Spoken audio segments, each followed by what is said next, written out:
happened in Miami in the late 50s and early 60s was to come of age in an interesting period of American history. Rock and roll was starting to come into its own. Parents hated it, and that made it all the more attractive to teenagers.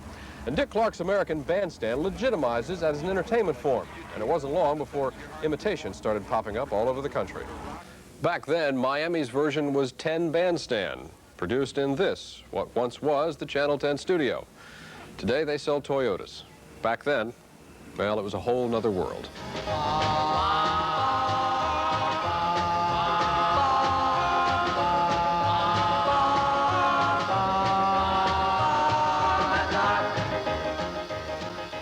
It's hard to believe it was that long ago. 1957 saw the beginning of televised rock and roll in South Florida. 10's Bandstand, produced live every week. It was little more than simply spinning a few records and letting the assembled crowd dance before the cameras. But for Maria Kane, who was a regular from 1959 to 62, the technical side, or more precisely, the lack of it, was never a consideration. You know, the biggest thrill for us was just to dance and learn all the latest steps and do the hully-gully, and we had the stroll and the Madison, the Bristol stomp. I mean, it's all coming back. These movies that are out now, like Grease and Hairspray, all this brings back this flood of memories. 10's Bandstand was initially hosted by Cliff Ferre, but it wasn't long before Bill Wyler took over and established himself as one of the most popular local TV personalities in the country, as much at ease with the superstars of the day as he was among the kids who flocked to the studio week after week. He had a great rapport with us. He made us feel comfortable, and we were always nervous because we thought, you know, oh, the TV camera is going to be on us, etc. But he was a very kind, gentle man. Times being what they were, strict dress codes and codes of conduct were enforced. Jackets and ties for the guys, dresses 3 inches below the knees for the girls. None of which really mattered to those who were there, because in our age of innocence, the music was central to everything. It talked about good times and parties and surfing and having fun and just at the hop, Johnny Be Good. It was uplifting, and it has left a mark on me. To hear Carol Cotton, time stopped around 1962. Her life revolved around the music, dancing, and 10's Bandstand. You were queen of the hop.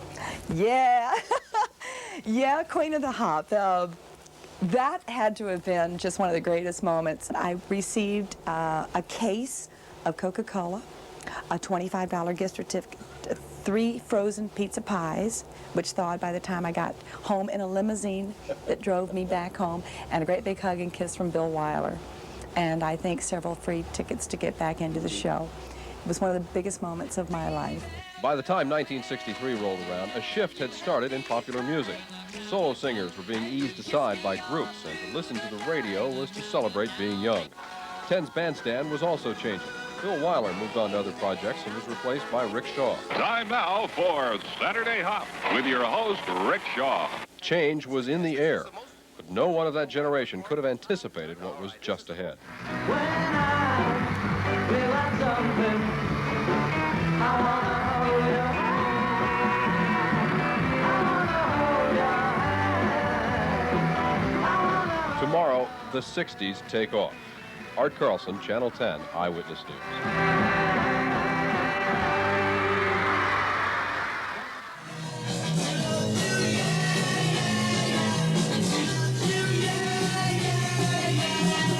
There she was, just walking down the street singing.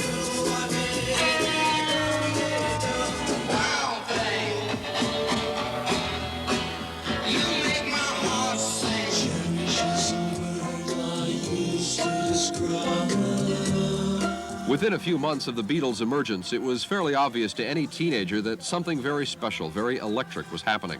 The idyllic, quaint notions of the 50s had been buried with our assassinated president to be replaced by something as yet undefined. But, as in the past decade, rock and roll stepped in, itself changing, but providing a focus, a common ground for the nation's teenagers. And through it all, Saturday Hop was there. Saturday after Saturday, we look forward to the program. If we were sick, we'd go.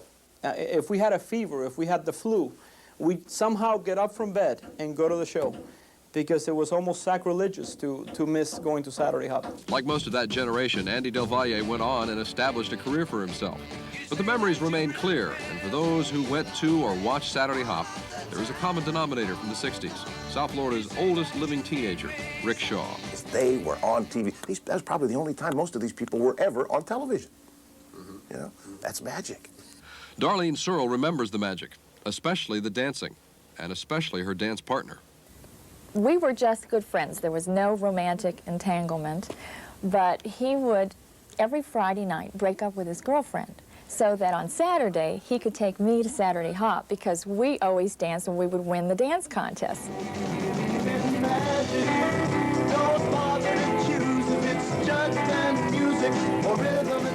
Saturday Hop also took television down roads it had never known.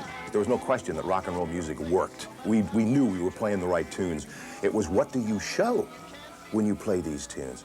And so was born the music video. With no budget and making the rules as they went, Saturday Hop photographers captured rock and roll groups that came to town, often telling them no more than simply do something so they could be committed to film. It was really, we were out in the middle of the woods with machetes cutting paths because there was none there. An occasional lack of available groups didn't present a problem. Saturday Hop started recruiting local teens to lip sync the hits of the day.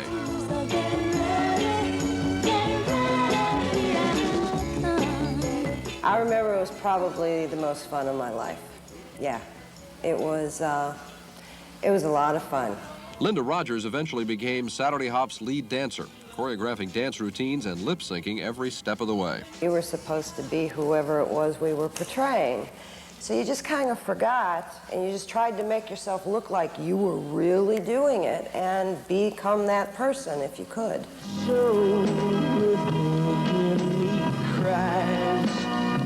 But the real fun was in the studio, where it was all live, unrehearsed, and where the visiting stars were likely to do anything. I mean, they just came in and took over. The cameramen were going crazy because one of the guys would grab the camera, turn it around, and zoom in and zoom out. They just whatever, you know, they were just crazy guys, and they knew enough about television and kids to parlay all of these elements and make something good and fun come out of it. We don't know the words.